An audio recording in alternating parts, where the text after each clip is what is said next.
2022 was one of the most pivotal years in my life. I was still a teenager with big dreams and I was ready to make moves. I created an account on every freelancing platform you could think of: Upwork, Fiverr, Contra, and all of them. I even created a LinkedIn profile and started locking in. Before it became a trend, I enrolled in courses everywhere: Cisco NetAcad, Purple, NDG, and I was completing these courses left and right. I collected a number of certificates in programming fundamentals, Linux, JavaScript, Python, web design, even cybersecurity. I felt like I was building an arsenal. After all of that preparation, I felt ready. I was ready to start applying for jobs. I applied on Upwork.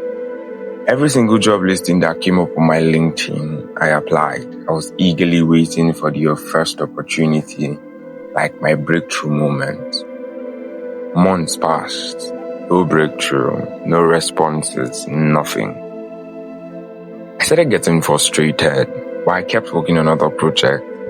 And after endless searching online, I found it. A job posting that required a preliminary exam. The catch? It was for a React developer position. And at that time, I'd never written a single line of JSX in my life. I wasn't even familiar with React at all.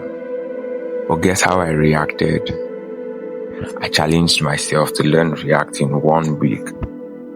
I downloaded PDFs because I learned better by reading stuff. I supported my learning with some videos, all in preparation for the exams. I used my superpowers, the one I talked about in the last video. And yes, if you haven't watched my last video, kindly click the card showing right at the top of the screen now and watch the video so you can understand the context.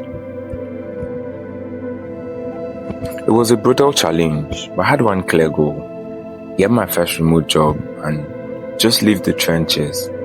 I was super motivated. Despite how tough it was, I was burning the midnight candle every night. Finally, exam day arrived. I was pumped and ready to level the mountain before me. I wrote the exams, and guess what? I passed.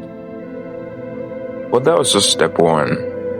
I immediately got scheduled for an interview. I kept practicing and getting ready.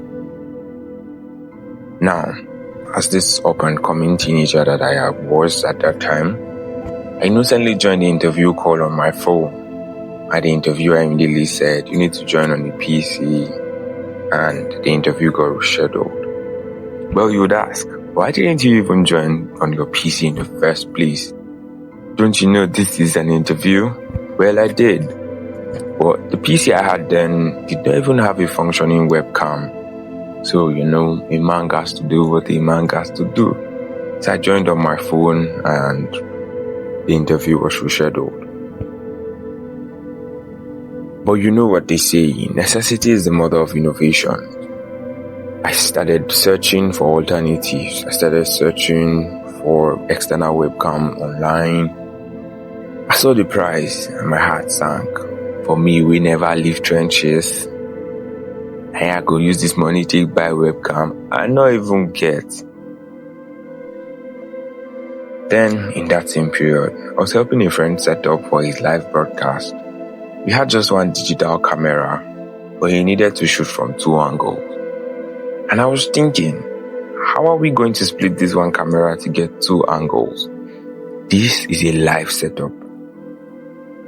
That's when he pulled out his phone and set up webcam over Wi-Fi.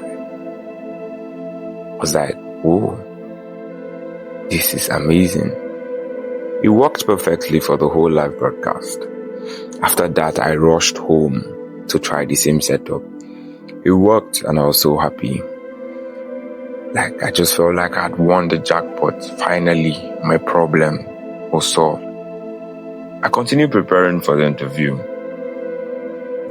The day finally came and I was set. I got dressed, ready to absolutely crush it.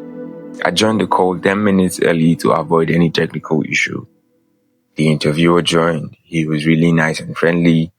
He asked questions. I answered confidently. I was genuinely happy just to be on the call. Then came the shocker towards the end of the call. The interviewer said, "I can see you're really good, but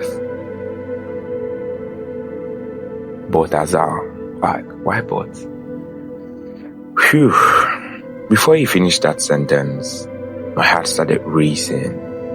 He continued, "I can see you're really good, but I can't find any industry experience in your resume. And for this position, we need at least 6 months of industry experience."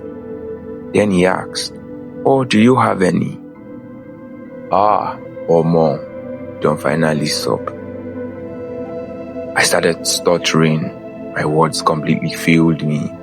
My eyes sank. My brain was working at full capacity, trying to find any industry experience anywhere in my background.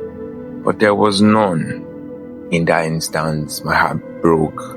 I could feel my mouth bitter. I felt this heavy weight as I replied, "This is the first job I'm applying to as a front-end developer." I almost said, "I beg, just consider me. I won't come up for these trenches." But the words couldn't even leave my mouth. The interviewer then said, "You're definitely fit for this role, but I would recommend you get some experience and come back for other opportunities." I left that call and life felt like a complete void. Nothing made sense again for the next 7 days. I was just thinking about life and how this opportunity had slipped through my hands because of lack of experience. I nearly went crazy. Well, this is the story of how I didn't land my first remote job. This is the story. After this heartbreak, I did a lot of volunteering as a web developer and other things. But, there's just this point where you think about it. I've been working in an organization now. Then,